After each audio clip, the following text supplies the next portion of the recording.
facts. Chunky one today. The Australian feminine masculinity. Yeah. What I call the SHEILA stereotype. And, you know, I see it a lot. And we want to, hey, how do we heal it? How do we sort it out? How do we get rid of it? Because, well, it's not helping, you know. Because, let's look at the word, the etymology. I looked it up.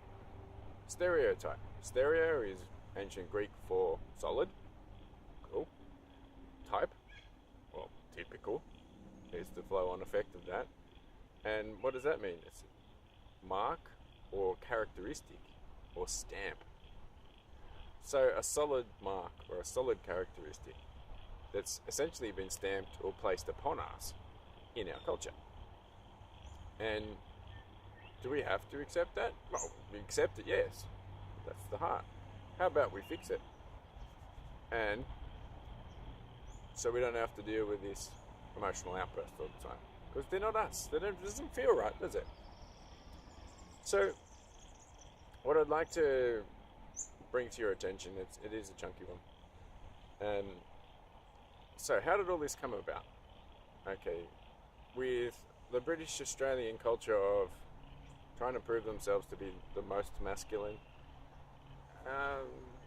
is that going to gain, like people may think that it's gaining them respect, but really they're just losing their femininity because as the masculine, do we really want to be fighting with the feminine?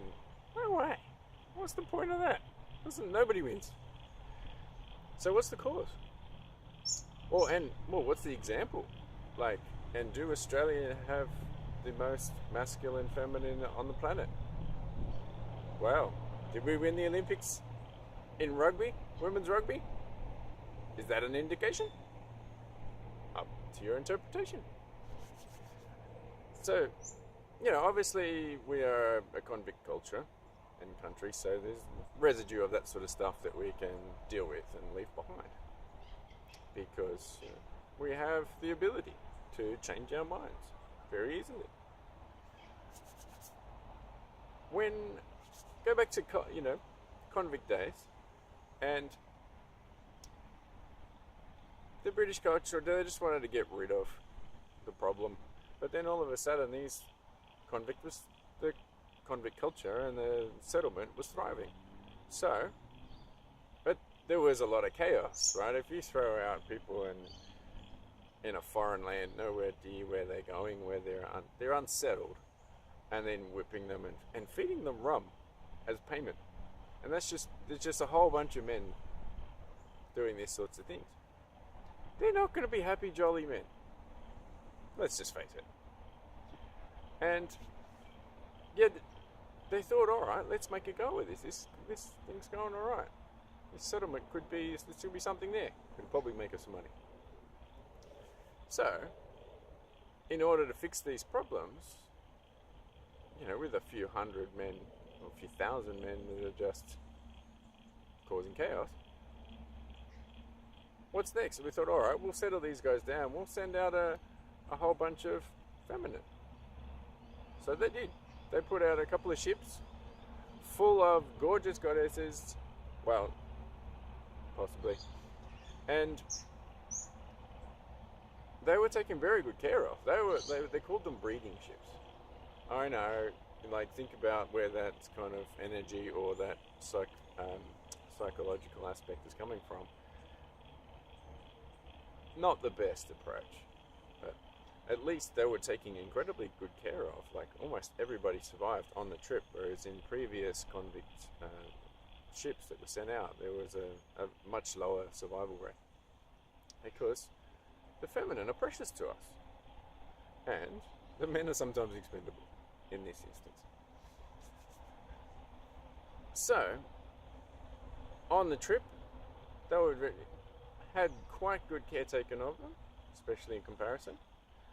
And the more fortunate ones, or the ones who knew what had predicted what could have happened, hooked up and with the British sailors, because they knew they would be safe and protected.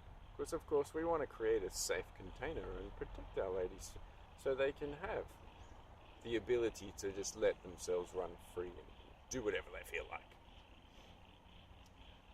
So what happens when the ship landed in Sydney, in the convict colony? You can only imagine. In fact, it's not a very pretty picture. Yeah, they were essentially set upon, and well, let's just put it in some way that's reasonably acceptable, is they weren't giving it a nice welcome. That's about as good as I can put it. So, as a result, has that had an effect on the culture throughout Australian history? So since then, okay, well, we didn't exactly welcome, on behalf of the masculine, we screwed up. Absolutely, we screwed up. So we got to sort this out and find solutions. We didn't exactly create that safety and security in a new land. That would have been very helpful. And there was not a whole lot of loving and accepting and tenderness or gentility, that's for sure. And has it created, from that particular moment, some animosity, some angst, some anger, a necessity or a mindset choice to prove themselves, to be more masculine, because it's a masculine culture and a masculine time? Yeah. How does that feel though? It doesn't feel feminine and flowing and comfortable and ourselves. It sounds like it's a mark or a characteristic that's been placed upon us that can be sorted out, processed and healed. So whenever there's an occasion where I'm feeling a little emotional, usually it's angry or just, what are you doing? Go and fix the mind.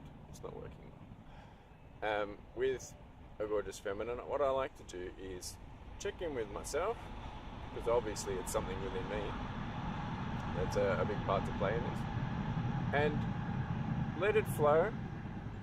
And I'll have a mental picture of that first instance when the feminine landed in Australia, at least in European terms, and send some love, send some healing, send some acceptance, send some forgiveness to that particular time. So I'm essentially sending those energies and those thoughts to myself, also to the archetype of the feminine, and in particular of the Australian culture feminine, in order to send some loving and acceptance and some healing to this. So how does that sound to you? Does that sound like a nice practice, or what is your particular style that you can incorporate into your inner child practices and mental practices to help fix this culture and fix up the astral realm, is where all these thoughts and beliefs and also have flow and effects into our own emotional lives, and have that little bit more emotional control and calm and centered, so we can be more feminine within ourselves. How does that sound?